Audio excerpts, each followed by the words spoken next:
What is up, everyone? Welcome to the FPL Gameweek 16 podcast. My name is Ryan from the Football Chatbox, and hope you are all doing really well. We've got a very special guest today in Dan, FPL Black Wolf, and I'm also joined by my co-host, FPL Karan. How are you doing? I'll first come to Dan as the guest. How are you doing, Dan? I'm doing very well, thank you. I'm excited to be here. I appreciate you having me on. No worries. Delighted to Not the have you. first time I've talked to you. Indeed. I've had you on Scout the Game Week before for FS Scout, but this is the first time I think I'm getting you on the channel on Right, I Football think so. Chatbox. And then obviously delighted to have Karan as well. How are you doing, Karan? Doing good, man. Another terrible game week, but it's the game we play. It Hey, is Dan, what nice to have you on. it is. Thank you. What it is. But let's get into teams immediately so that kind of people know what's coming as well in terms of fixtures and how we're talking, why we're talking according to the players we're getting. But then you've got the highest points this week, so I'm just going to read it out for those listening on the audio. So basically, your team, you've got Dubravka in goal, Pinnock, Gabriel, Trippier, Son with that monster haul, Gordon, Bowen, Palmer, Salah, Archer, and Watkins on the bench, Areola, Haaland, Destiny, and Kabore. So Salah got the vice captaincy. So he got Haaland's points doubled. Talk to me about it. Where do you see the team changing? Who are you looking to get? Yeah, so I'm happy about this score from this week, although I'm super disappointed I had Udogi on the bench. I don't know why I put him second on the bench behind Archer, but Okay, yeah. it is what it is. Trippier getting a -1 when Livramento got 1 point and he got the suspension is kind of frustrating, but what can you do? Still, it's a tiny green arrow that takes me up to, I think, 268k, which I'm pretty happy with. That's nice. But now we have issues with the blank game week coming up and a potential injury to Haaland. So I think with my team right now, I just have to wait on Haaland news. I'm actually pretty well set up for game week 18, so if Haaland is out, I will probably transfer him out and bring in someone who I know we're going to discuss this later. And I also have Ethan Pinnock to deal with. So my transfers are either going to be Haaland out or Pinnock out, or I might even roll. So I've got 2 free transfers next week because I have Cole Palmer and Destiny Udogi both on 4 yellows. So if I can roll, I will try and do that. Fair enough. Yeah, you mentioned the 4 yellows. There's a lot of popular FPL player picks that are still on 4 yellows, which we'll get to as well. But next up is current.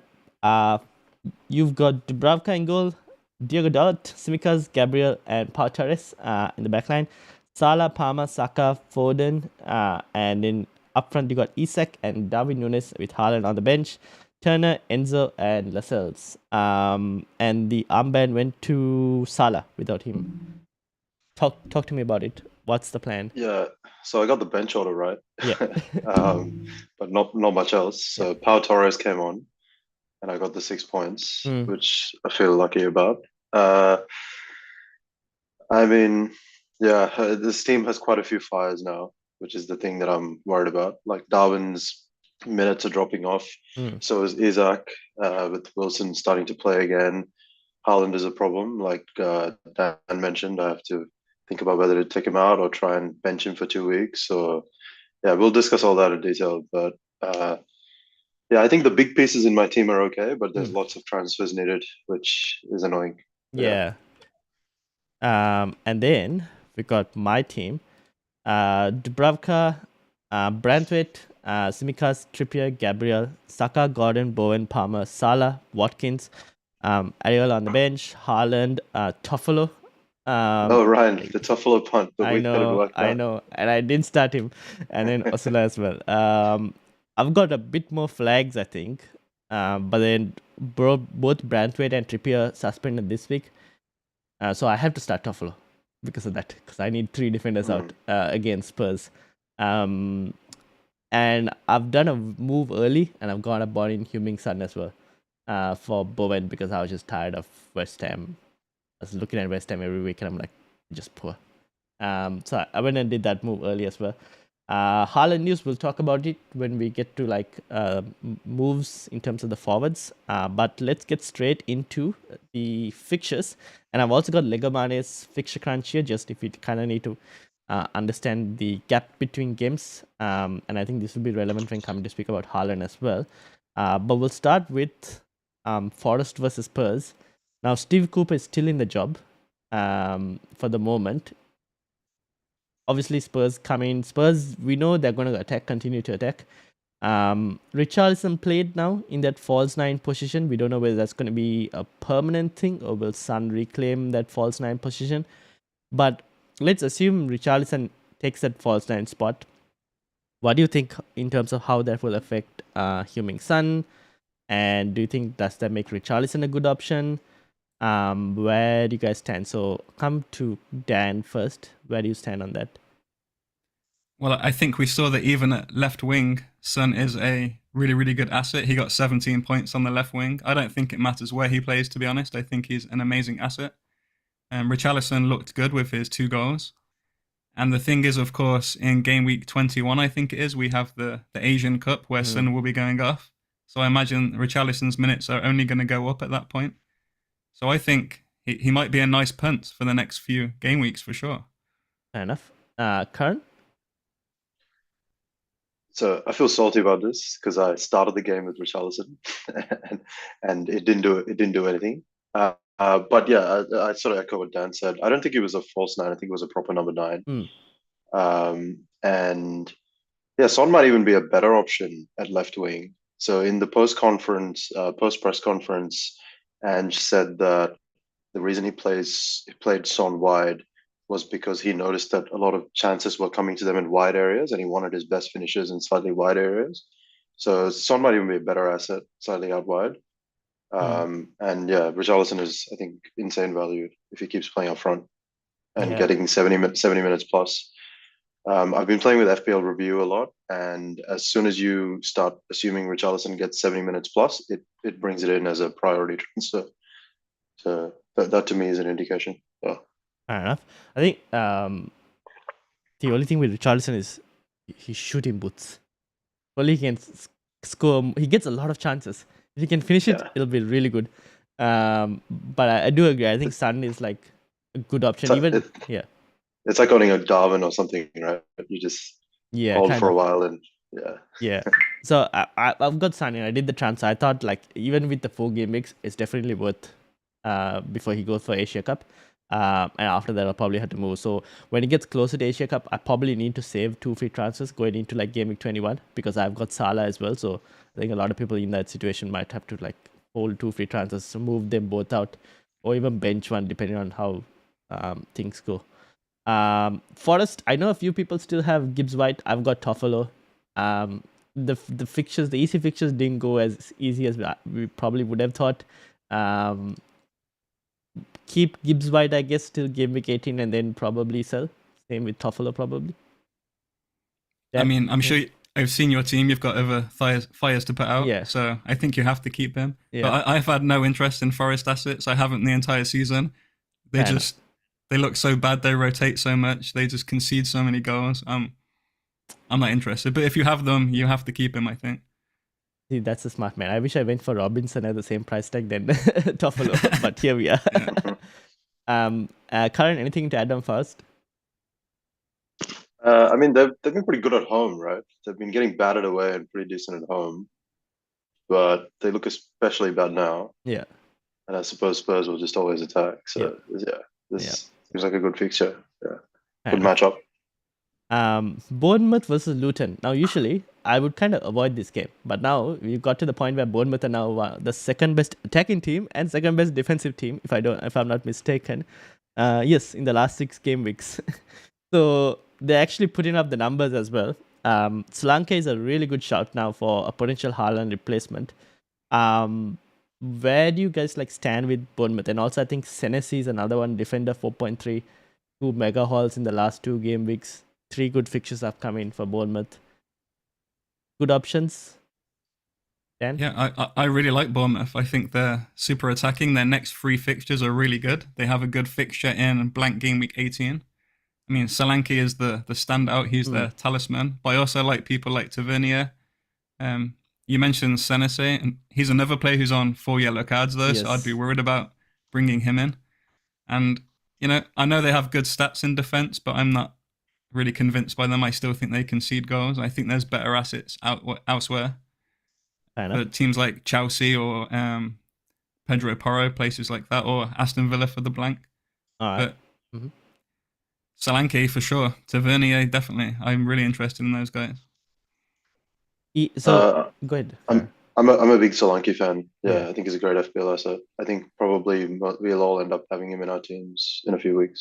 Yeah. No, maybe even this week. You never know. Depends on Yeah, Haaland's yeah. situation. Yeah. Yeah, I think Solanke. I know a couple of people who have Solanke. I think FPL Planner has had Solanke for the last couple of weeks. Bit frustrating because like he gets so many chances as well. He should have probably hauled even more higher than what he's like got in the last few weeks as well. I think he's a really good option. And when we get to the forward stats, you'll see where he is as well. So yeah, I think Solanke good. Tavernier, we've had some shouts for Tavernier before as well in terms of like points. He's getting into those spots where you can get like some good FPL returns, but midfield spots are so precious that I don't know where to like go exactly in that. But I'm not going to discuss Luton. Literally, no one wants to this thing. So yeah. Next up, Chelsea versus Sheffield. Now, before I would have said this is a good match for Chelsea. It may still be a good match for Chelsea. I don't know. But Sheffield seem to be, what's the word, reinvigorated by old manager Chris Wilder back.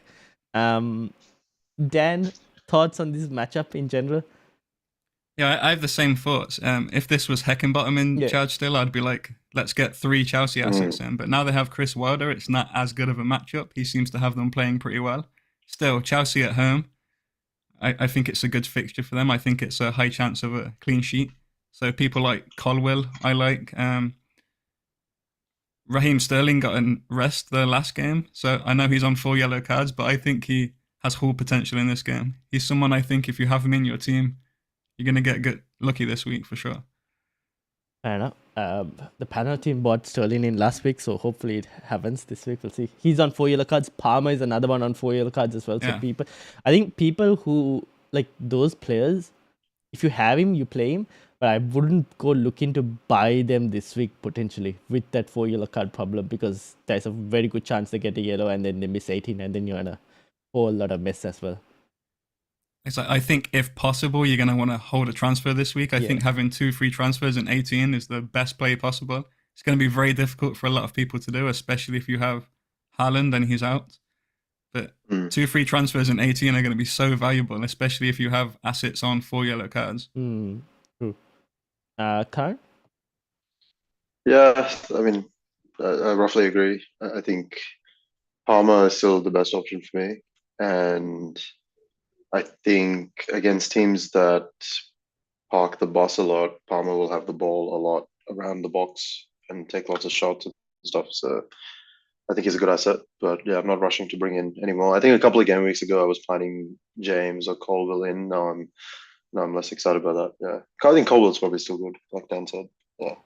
Yeah, James. I feel like James should be discouraged. I'm never getting him again. Yeah. ever in my FPL career. Yeah. I've had good times with James. I've had bad times with James. I know his potential, but I also know the problems that come with Rich James, which is a massive problem. Even when the guy is suspended, he can't stay fit. I know. He lasts about 20 minutes in games. It's like, come on. So I think if you have Rich James, just sell. There's no point hoping like, oh, this guy, there's still good fixtures. No, just sell. If he gets a run of 5 games in a row, I might start thinking about it. Yeah. Now, Sanchez went off injured as well for Chelsea. We don't know what the status of his injury is in terms of how long he's going to be out injured and all of that. So that's one to monitor, especially for those who made the goalkeeper transfer. And then there's Nkunku. I'm still waiting to see when this guy's going to start. Because I would like to have a chance of owning him with Chelsea's still pretty good fixture run, but I'm still waiting to see when he'll start.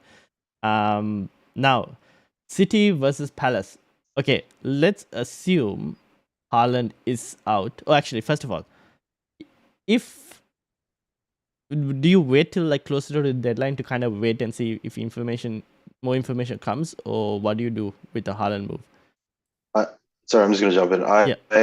I'm probably gonna assume that he's out, Okay. and I'm gonna be okay with making that assumption because of the blank after. Yeah.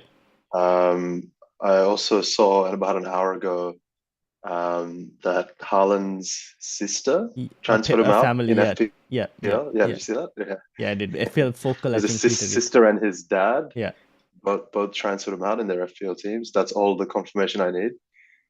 So Okay. I'm gonna plan for him being out. Okay. Fair enough. Now, if he's out, do you look to bring him back again in Game Week 19 when they've just arrived from a long travel to wherever the Club World Cup is happening right now, and playing Everton away, and then 2 days later they have, I think, Sheffield United at home. So do you go like transfer him out this week and bring him back immediately in 19, or do you wait maybe a week and bring him back in 20? Where? I mean, I think it depends on the rest of your team, doesn't it? I would probably be looking to bring him straight back in just so I have him. Mm-hmm. I wouldn't want him to play against Everton and Sheffield United without him in my team.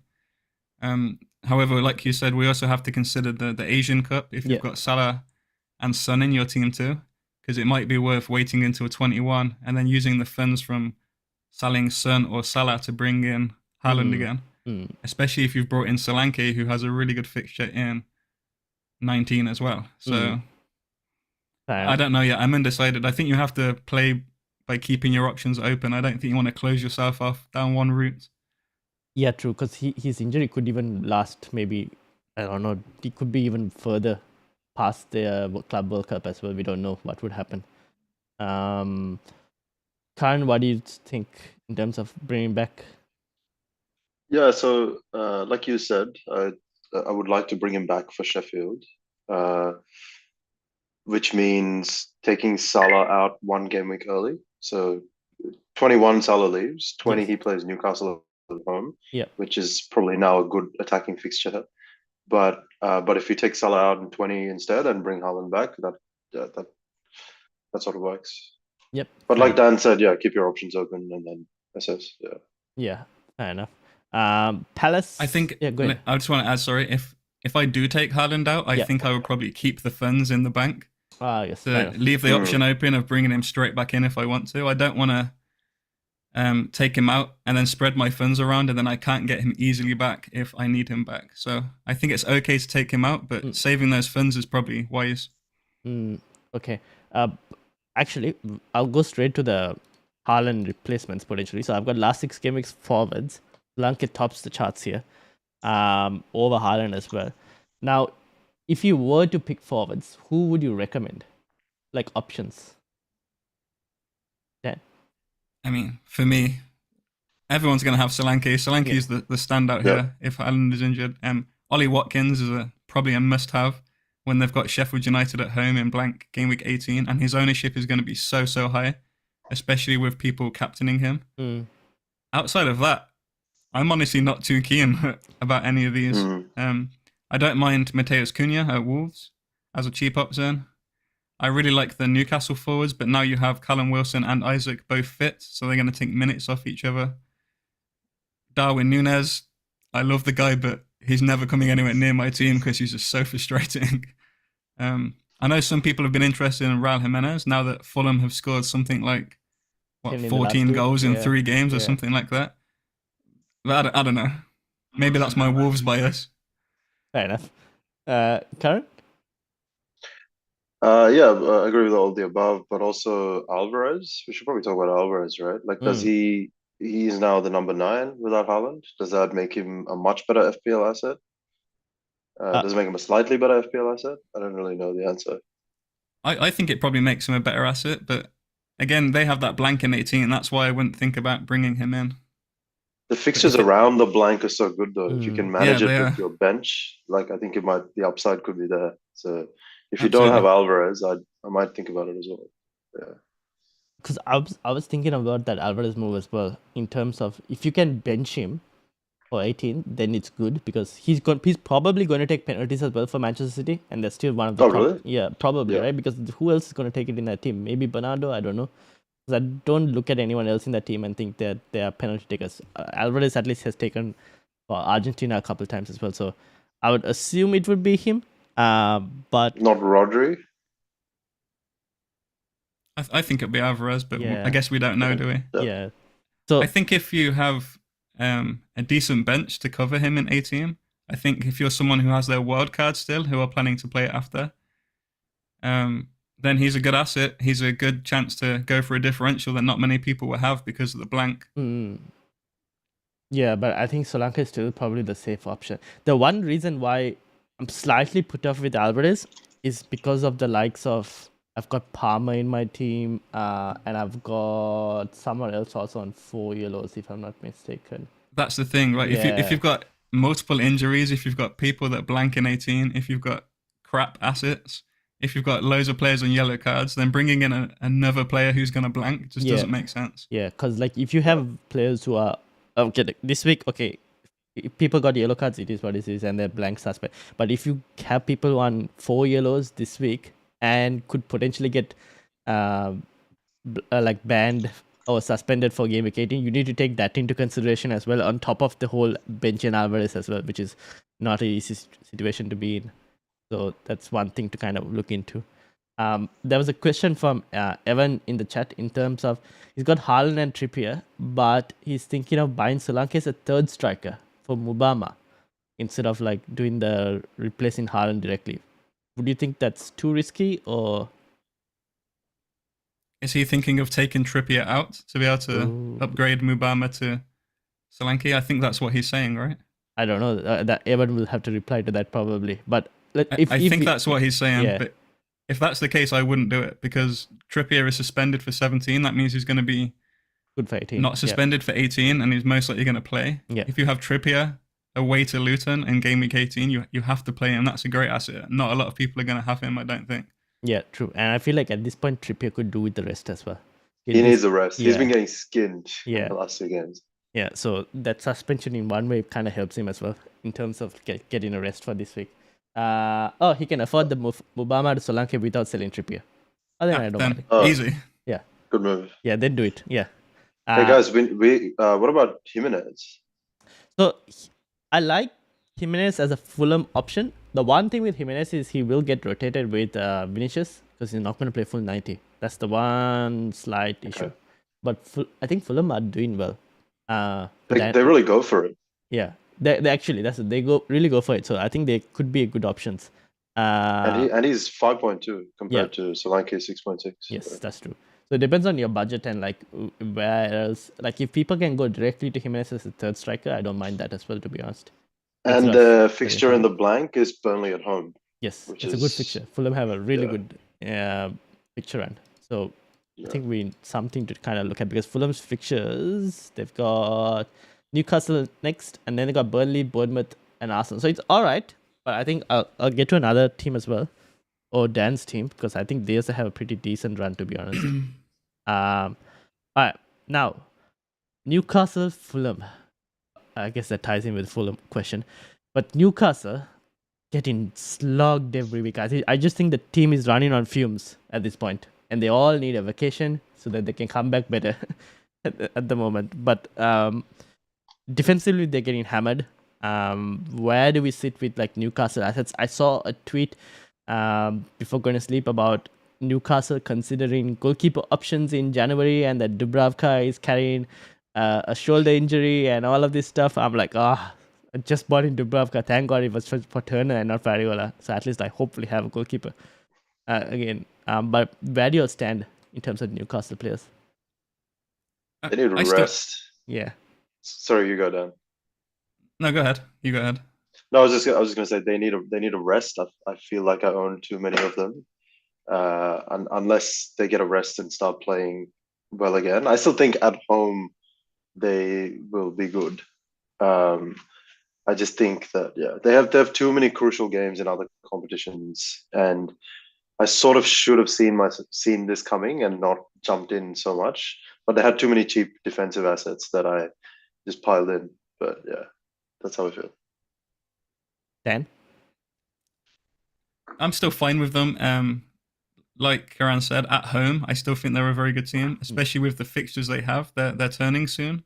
So I'm still quite confident in having Newcastle. It's not like other teams are doing much better defensively, are they really? So I'm quite fine with holding them, but they do need a rest for sure. I think it would be good for them to get knocked out of the Champions League, knocked out of Europe entirely. It's just, and January couldn't come sooner, could it? Because I think they're going to have to make a lot of signings. And that Nebraska injury, that's just infuriating. I took a -4 for him last week to bring him in, and now he's might be out. But at least I didn't do it for Areola. I did it for Turner, like you. Yep. So Same. hopefully, I did it for Areola. Oh. I was pretty confident that Dubravka would be number 1 until January at least. Yeah, so you'll still get games from him. It's just after January you'll be sweating. I also got sick of looking at that fucking guy Areola in that team every week. But yeah, because I also took a hit to bring in Dubravka. We'll have to wait and see in terms of what happens with there. To be honest, we'll see how it goes. End of the day, even though Newcastle need to make a lot of signings, they can't make every single signing as well, so we don't know what will happen in the January transfer window. Now, I agree they're good at home. Hopefully they do return. Gordon has a streak of returning at home, so hopefully this is the week he returns as well.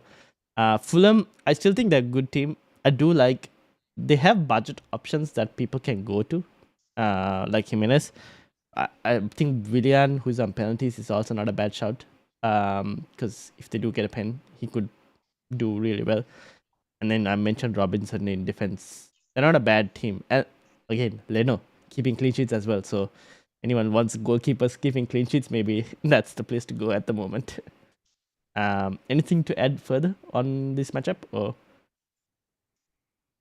No, I don't think so. I think it's a good fixture for Newcastle still. Yeah, I do agree. 2 days after Milan, right?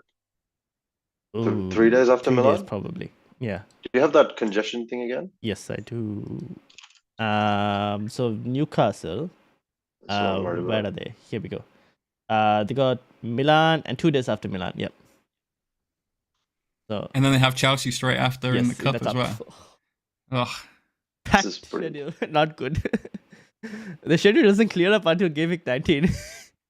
And what's the deal with the Dubravka injury? Is he out for? No, I think he'll play, but apparently he's carrying an injury. So we'll see. Okay. Well, they don't have any other keepers, right? They have like a youth keeper. That's it.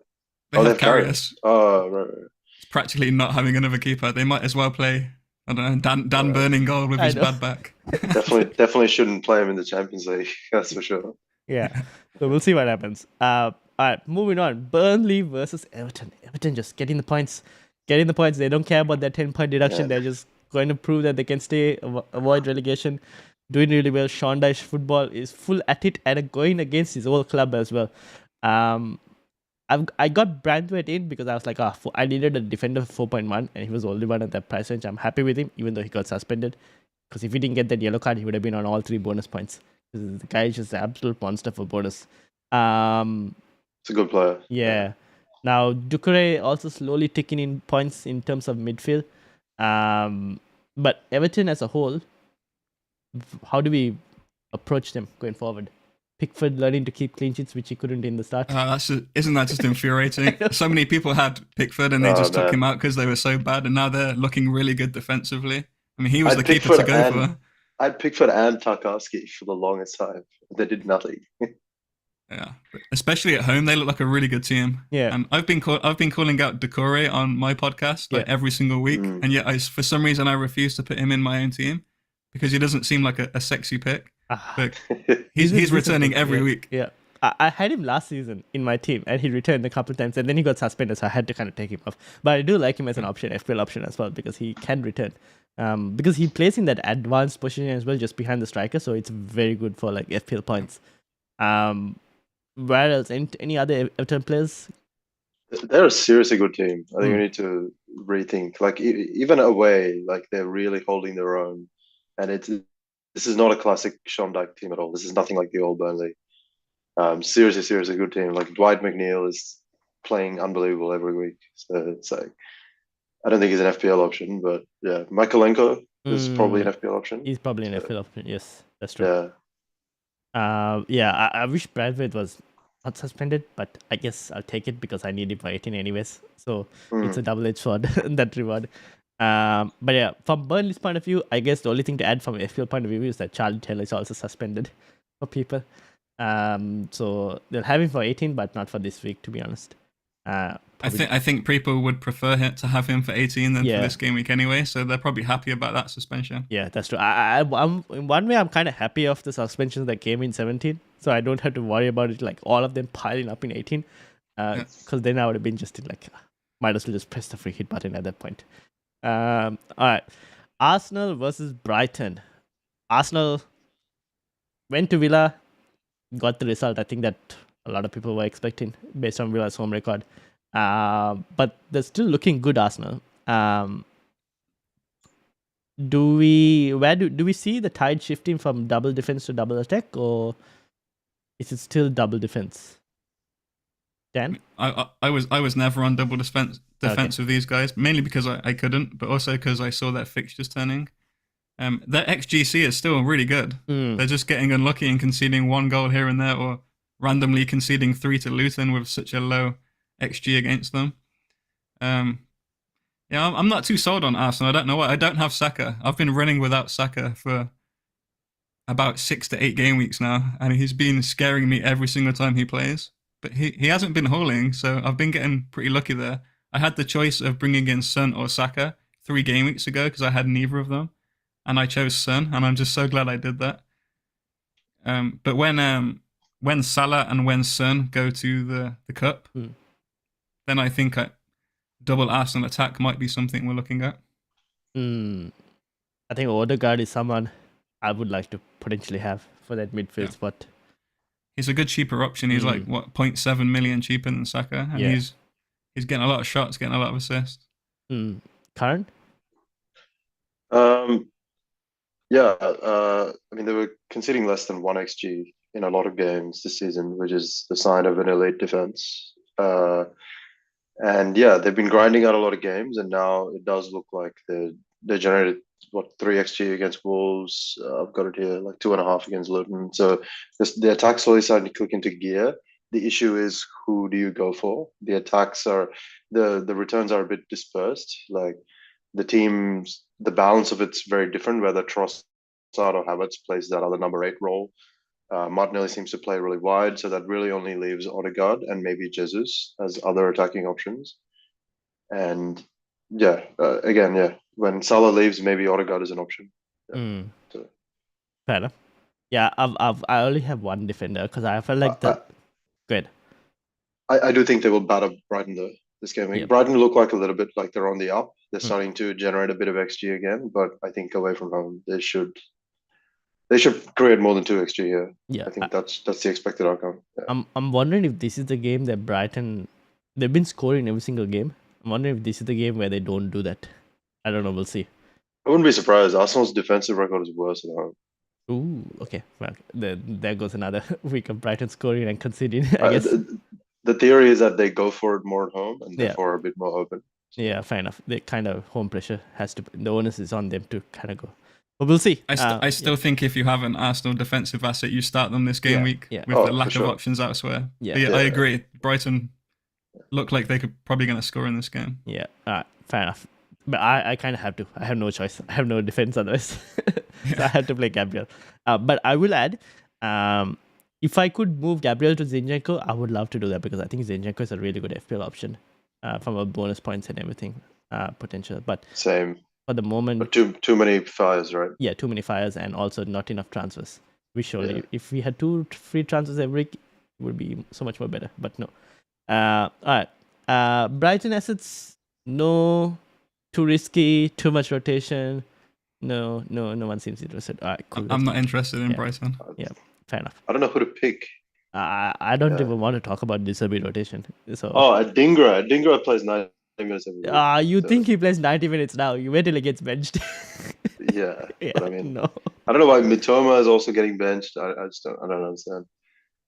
Yeah. The defense is like 17-year-olds who concede. So I don't know. Too much rotation. All right, moving on. Brentford versus Villa. Villa. I don't know, learning to keep clean sheets now that they take a Medicash out of the team. So Pau Torres is like ticking over in terms of points. Watkins, I think, is still probably the best asset. Diaby seems to have lost his place to a real Leon Bay, who we thought was the asset we were getting last season in preseason. He looks like he might be injured again now, Oh, though, no. right? So yeah, he does. He came off injured at halftime for Diaby, so he's probably going to be out. So where do we go then? He trapped us again. Yeah, I know. Where do we go then for Villa players? Because I feel like the people who like apart from Watkins, everyone else's popular options apart from like if you had Pau Torres, they kind of like lost their spots. So I like Pau Torres defensively. Ollie Watkins is an obvious choice. I think midfield, I still don't mind Douglas Luiz, although he's suspended for game week 17. But I think for game week 18, he's a good shot, cheap asset because he takes all the set pieces. He's on penalties as well.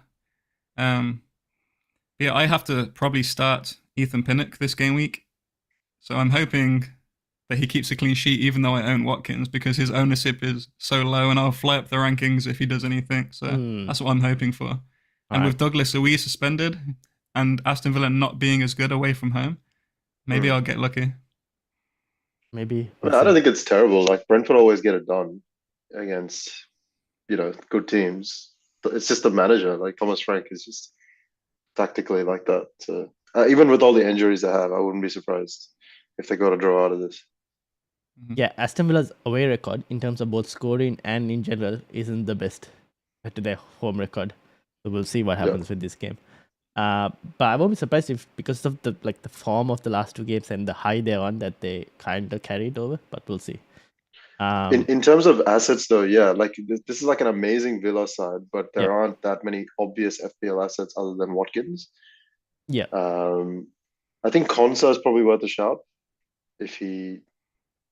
But I prefer Pau Torres at this moment because he tends to get his head to the end of the ball in terms of crosses and all. That's why. And I'm just waiting for Marino to lock down the left side because I do think he'll eventually become first choice, and then I think he'll become the best defensive pick. Fitness, hoping. Yeah. I mean, I also like Konza, like you said. I'm just concerned that when they play in 18 against someone like Sheffield United, it might be the chance to give him a rest and play Matty Cash at right back. Who knows? I'm just. Yeah. They have 6 good defenders now for 4 spots. So apart from Pau Torres, they kind of put me off. Yeah. What do you do if you have cash still? Do you just sell him? Or do you?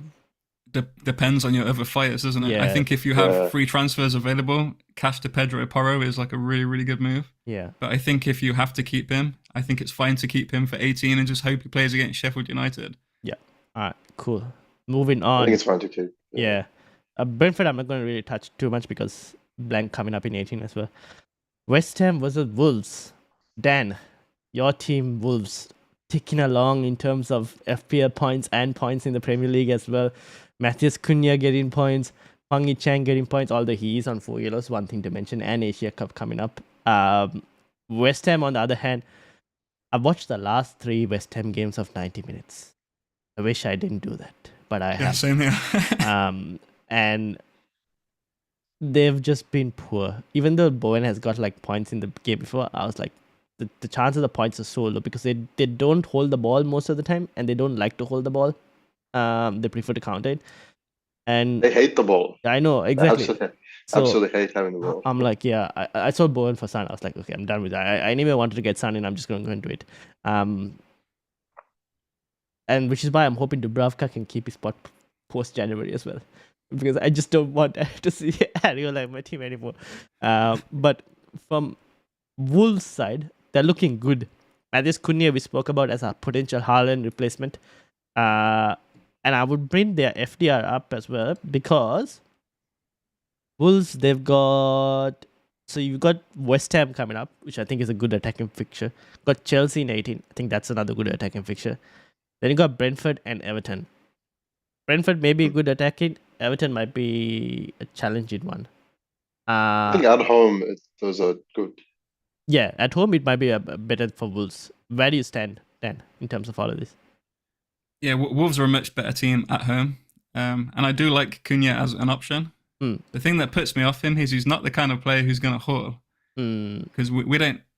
he gets an assist here and there, he gets a goal here and there. He's been ticking along nicely, but he's not the kind of player who's going to get you 12, 15 points. And I think someone like Solanke does have the potential to do that. I know he's much more expensive though. So yeah, I expect Wolves to get some good results here. Even if we lose He-Chan, I think Pedro Neto should be coming back in the next 3-4 game weeks, I think, if news is accurate. So we're looking pretty good. I'm a little concerned you took out Bowen because I think this is a good fixture for Bowen at home to Wolves because we do concede a lot of chances. And even though West Ham looks terrible against Fulham, Bowen looks really good and he could have easily got 8 to 10 points that game. So I'm hoping for your sake. It's fine. It's Son. Actually, no. I'm hoping for my sake he does do something because I've got him in my team. But I hope Wolves win 5-1 or something like that. Okay, I don't mind that.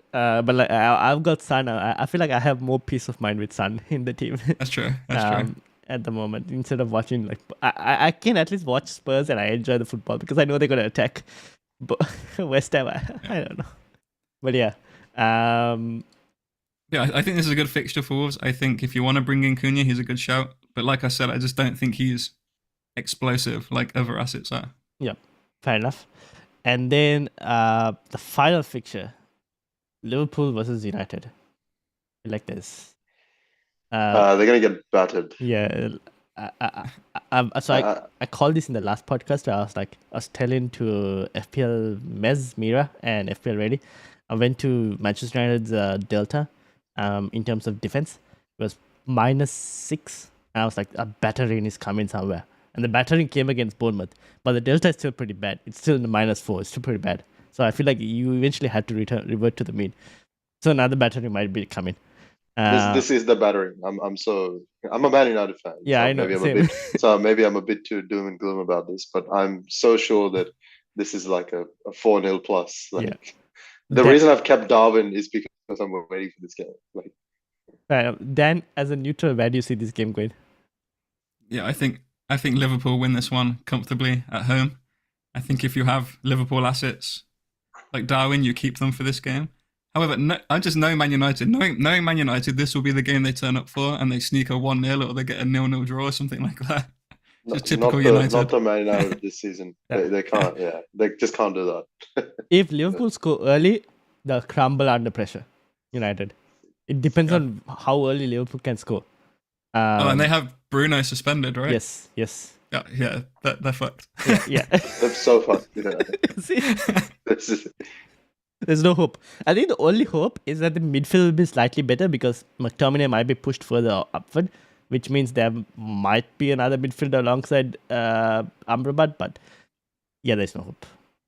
It's like a 4-0. This is a 4-0. Yeah. Will is in the chat. Will is a Liverpool fan as well, and he's like, it's a game he's looking forward to, and we don't lose at Anfield. Not to teams as bad as Man United. He's just rubbing it in further. But yeah. Thanks, Will. From an FPL point of view, I think if you have a Liverpool assets, you keep him. There's been thoughts of people moving Tsimikas to Trent as options. What do you think about that? I've seen a few comments about that. If you can afford the 4.5-5 million to do that, sure. I don't know where they'd get that money from. That's true, but I probably still might not do it. I think Trippier is a slightly better option if you have Tsimikas as well. Yeah. I'm not sure if the boat has passed on Liverpool. Trent Alexander-Arnold at this point.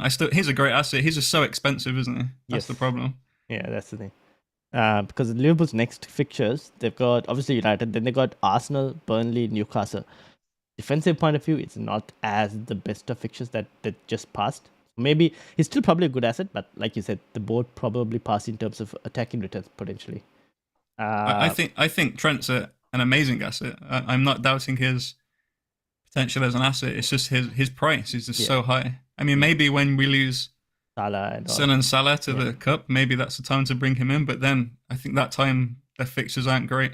Yeah, I don't know. I think funds can be better used elsewhere. Yep, fair enough. Karan, anything to add else? If you don't captain Salah this week, then what are you doing, right?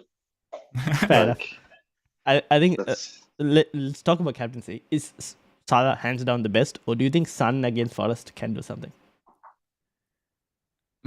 I think Salah at home to United is the best captain option, and for one reason and one reason only for me is the fact that Spurs are the very first game of the game week. Okay. Liverpool are the very last game of the game week. It's kind of a psychology thing for me. There's no way I want to captain Son in the very first game and then he blanks and I have to ruin my entire weekend waiting for Salah to play. So.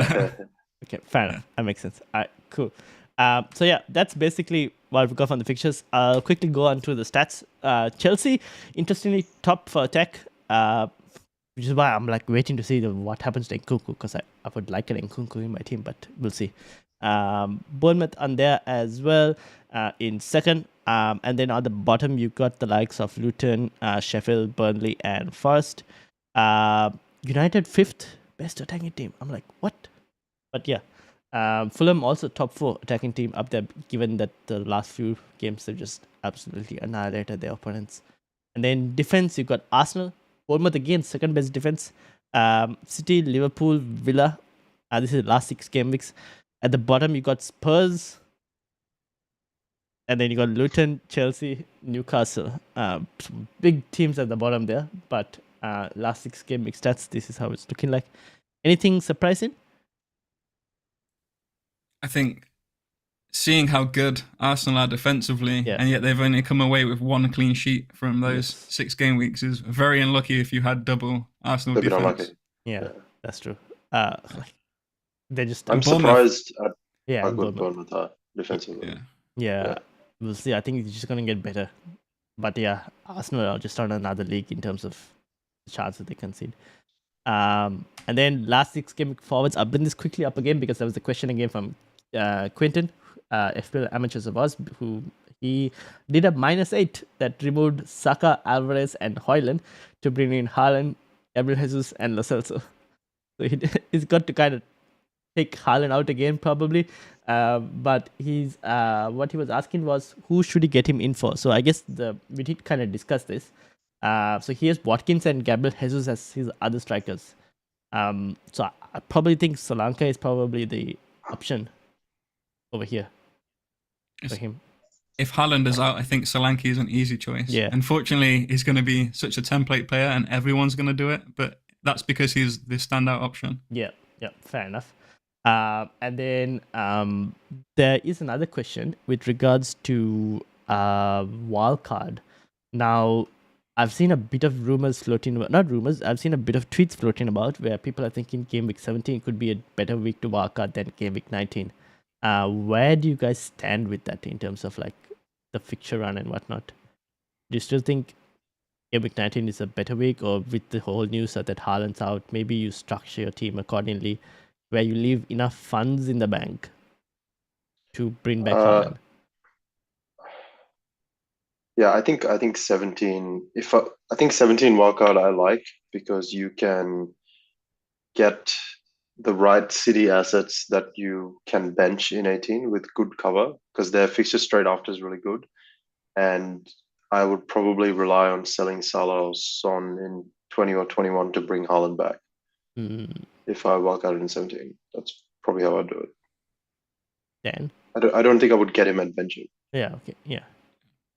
For me, it's so cliche to say it, but I think it is team dependent on when you wildcard. I personally prefer to wildcard out of like a chaotic period rather than wildcard into a chaotic period. So I'd be kind of concerned using my wildcard in 17 just before Christmas, and then all of these rotations and injuries are happening, and already you're screwed. So I kind of prefer to wait until the chaos is over that's affecting everyone, and then wildcard out of it. Yeah. I was always the fan of an early wildcard, so I don't like wildcarding around this period any season because it's just too crazy. Yeah. Honestly, that's probably a good thing for me to learn from. The number one mistake I make every season is underestimating the amount of chaos in the busy periods. Yeah. I make that mistake every time, and it keeps catching up to me. Yeah, but I know a few people who still have their wildcards, so I think maybe 19 might be the you missed most of the Christmas chaos and all of that, and then you go into a bit of a better time where you can go like you can set up your team in such a way where if you have Son and Salah already to like easily move them out as well if needed. Yeah, that's what I would personally do. But I would consider it if my team is just absolutely destroyed this week. If I have so many yellow cards, so many injuries, so many assets that everyone else has got that you don't have, then I think it's fine to play your wild card now. Yeah, fair enough. Again, like I said, team dependent. Yeah. Cool. So that's basically all we've got. But yeah, thank you, Dan. We managed to finish it in the hour. Everyone's got to go for work as well. But thank you to Dan and to Karan as well. And for everyone else who's joined us in the chat today as well, please make sure to hit the like button, subscribe as well. And make sure to follow both Dan and Karan as well on the socials. Dan, anything to plug? No, you can follow me on X at FPL_Blackwolf. And I also have my own podcast that I do with FPL USA Brian and FPL USA Bucks, which is at FPL USA Press Play. We record every Monday, so we're going to be recording tonight for a Tuesday release. Awesome. And you can find that on Spotify, Apple Podcast, and I guess wherever you get your podcast from. Yeah, thank you. All right, awesome. Thank you all, and make sure to hit like, subscribe, and I'll see you all later, probably later tonight, for just a team selection video. And thank you all for watching. Thank you to Dan, thank you to Karan, and I'll see you all later.